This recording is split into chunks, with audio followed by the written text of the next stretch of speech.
The rain was falling hard the night Michael Carter pushed his old pickup truck into the parking lot behind a luxury auto garage in Chicago. His hands were freezing, his boots were soaked, and his 7-year-old daughter Emma was asleep in the passenger seat under a thin blanket. Michael had once been one of the best engine mechanics in town. But after his wife passed away from cancer 2 years earlier, life collapsed faster than he could repair it. Bills piled up. Customers stopped coming. And eventually, his small garage closed down. Now he worked part-time at a warehouse during the day while trying to survive as a single father at night. That evening, he had come to the garage hoping to ask for temporary work. But inside the brightly lit building, several wealthy mechanics and car collectors laughed the moment they saw him.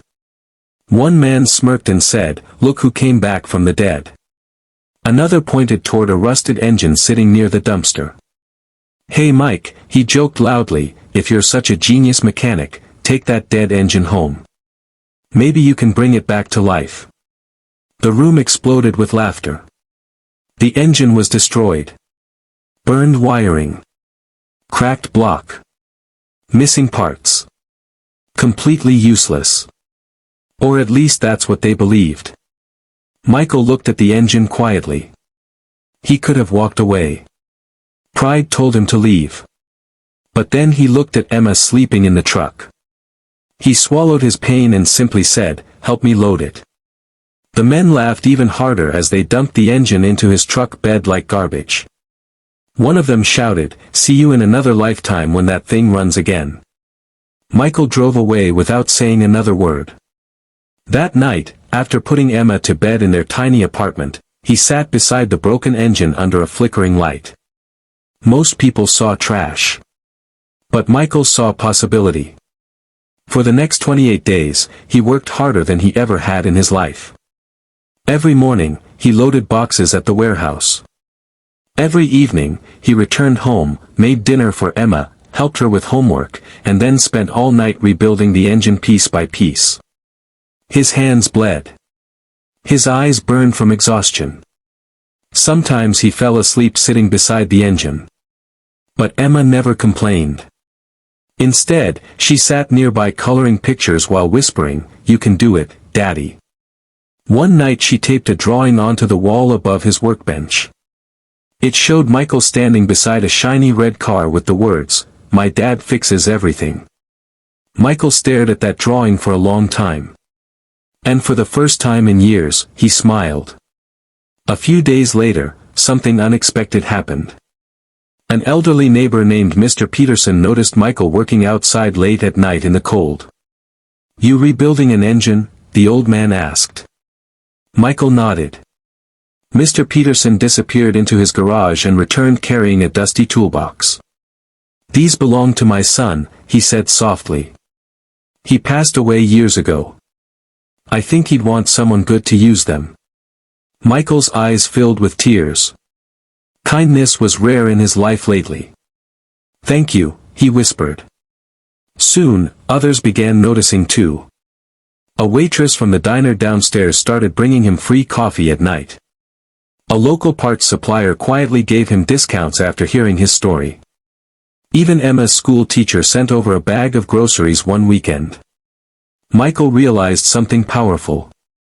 Sometimes kindness arrives quietly, one small act at a time, exactly when a person is closest to giving up. By the 28th day, the impossible happened. The engine roared to life. The sound echoed through the alleyway like thunder. Michael stepped back in shock while tears rolled down his face. Emma jumped into his arms screaming, "You did it! You did it!" But Michael wasn't finished. Over the next few weeks, he used the rebuilt engine to restore an old abandoned muscle car he had bought cheaply years earlier. He repaired every detail with patience and care. Then he entered the car into a regional auto competition downtown. The same wealthy garage owners who mocked him were there that day. And when Michael drove into the event, the entire crowd stopped and stared. The car was stunning. Clean chrome. Perfect engine sound. Beautiful custom design. One of the judges asked, "Who restored this vehicle?" Michael raised his hand quietly. The garage owners looked horrified. "That's impossible," one muttered. Then came the final shock. Michael's car won first place. People crowded around him asking for business cards, interviews, and custom work. Within days, local car enthusiasts were calling non-stop. Investors offered him partnerships. Social media videos of his restoration gained millions of views. 3 months later, Michael opened his own new garage. But unlike the luxury shop that humiliated him, Michael built his business differently. He hired struggling workers nobody else would give a chance. Single parents. Former addicts trying to rebuild life. Young mechanics with no experience. People who simply needed someone to believe in them. One afternoon, the same man who mocked Michael first walked into the garage. His expensive business had failed. He looked embarrassed as he said quietly, "I heard you might be hiring." The workers inside fell silent. Everyone waited to see what Michael would do.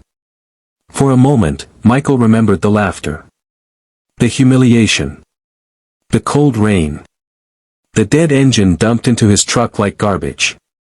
He had every reason to refuse. But then Emma walked into the garage holding 2 sandwiches for lunch. She looked up at her father with the same gentle smile her mother once had. And Michael remembered something important. Pain can turn people bitter. But kindness can turn pain into purpose. So Michael extended his hand and said, "We start early tomorrow morning." The man stared at him in disbelief. "After everything I did to you?" Michael nodded calmly. "Someone helped me when I had nothing," he replied. "Now it's my turn." The man broke down crying right there in the garage. Years later, people across the city knew Michael Carter as one of the most successful auto builders in Illinois. But success wasn't what made him special. It was the way he treated people others ignored. Every Christmas, he repaired cars for struggling families for free. Every summer, he offered training programs for teenagers who needed direction.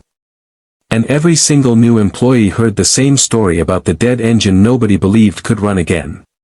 Because Michael wanted them to understand one thing. Sometimes people are like broken engines. Ignored. Thrown away. Laughed at. But with patience, belief, and kindness, even the most damaged life can roar back to life stronger than ever before.